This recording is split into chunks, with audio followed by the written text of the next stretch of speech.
অর্ধেক ফ্যাসিবাদ আর অর্ধেক রাজাকার মিলে জামাত তৈরি হয়েছে, অর্ধেক ছাত্রলীগ এবং অর্ধেক গুপ্ত মিলে বর্তমান ছাত্র শিবির তৈরি হয়েছে। আমরা ছোটবেলায় পড়েছি যে আপনার হাফ লিটার পানি, এক মুঠো গুড় এবং এক চিমটি লবণ দিয়ে ওরসালাইন তৈরি হয়, কিন্তু আমরা দেখেছি অর্ধেক ফ্যাসিবাদ আর অর্ধেক রাজাকার মিলে জামাত তৈরি হয়েছে।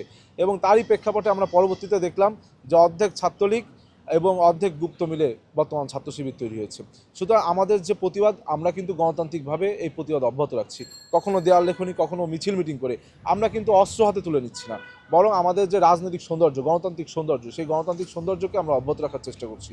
কিন্তু আমরা বারংবার দেখছি তারা তাদের পুরনো কায়দায়, তারা যেভাবে রক্কাট্ট পূর্বে বিভিন্ন দেশীয় অস্ত্রশস্ত্র নিয়ে তারা সেই যে আপনার চর্চা সেটি এখন অব্যাহত রেখেছে এবং তারা আরও জানো আপনার বহু শক্তিশালী রূপে ফিরেছে। কেননা তাদের গত 17 বছর পূর্বে যে রক কাটার চর্চা অব্যাহত ছিল, গত 17 বছর তারা ছাত্রলীগের ভিতর থেকে বিভিন্নভাবে সাধারণ শিক্ষার্থীদের উপর কীভাবে হামলা করা যায় অন্যায্যভাবে, অন্যায়ভাবে, সেটি তারা রপ্ত করেছে।